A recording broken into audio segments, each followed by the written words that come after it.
President Trump arriving at the NATO summit in Brussels. There you see him walking across the stage slowly after his introduction, after calling European leaders in a casual meal unfair defense spending practices, and they want it to stop. This is some of those same leaders now struggle to stay in power as their citizens openly revolt on EU's open border policy. So can those heads of state turn it around, and are they getting the message from their people? We're exploring that in our week-long series on the European migrant crisis and what America's political leaders can learn from it. Here to weigh in is former Deputy Assistant to President Trump, Fox News national security strategist who used to live over there, Dr. Sebastian Gorka, and grew up over there.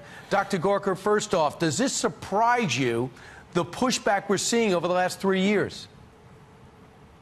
No, Brian, it surprises me how long it took. We're talking about years and years, in some cases, decades of bad policies by the politicians, the so-called elite of Europe. The fact that it took so long for the pushback, that's what's surprising. And it simply tells you one thing. The swamp isn't just an American phenomenon.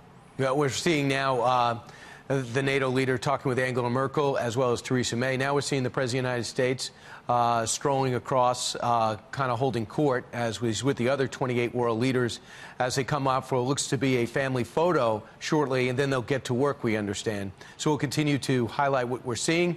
If you're on radio, sorry.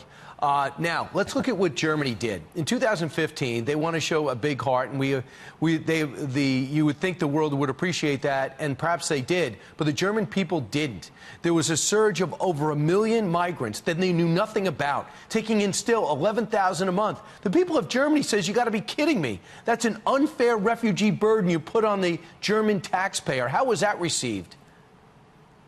Well, look, now her cabinet, her government, Merkel's government, is on the precipice of collapsing because of her immigration policies. These are all, look, these are our friends, Brian. We're all members together of the Judeo-Christian civilization, so we help people when we can. But saying we have no borders, let everybody in, it doesn't matter, that has consequences, and not just national security consequences, but political ones. And that's why you have Brexit, that's why you have the trouble with Merkel, and that's why you have even Macron reconsidering the immigration policies of France. Yeah, in France, Macron ran on, let's open up our borders and be a welcome mat for the world. And in the end, he's starting to lose some security. We're seeing the range of terror attacks to stabbings to knifings to people being run over by cars.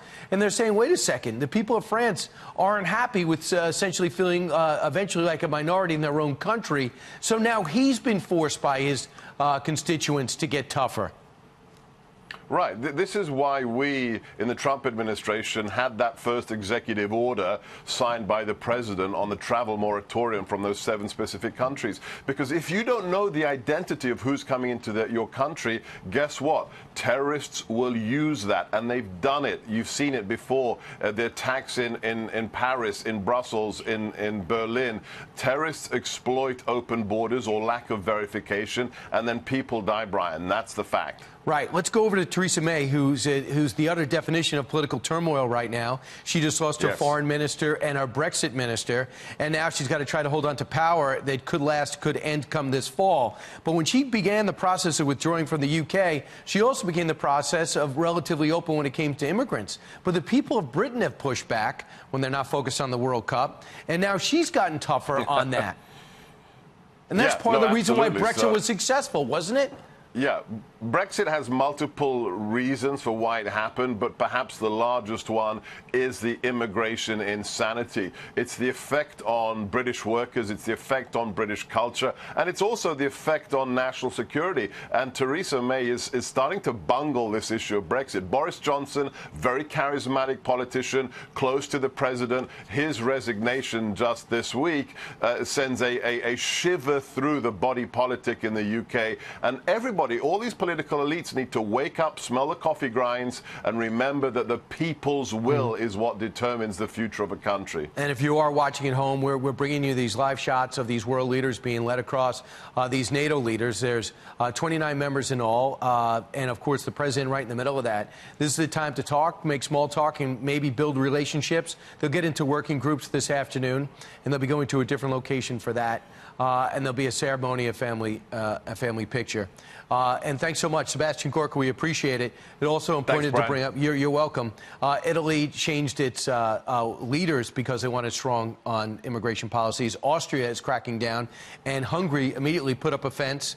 And Poland has never welcomed in these refugees because they didn't think it was in their national interest. Thanks so much, Sebastian Gorka. Appreciate it. Thanks, Brian.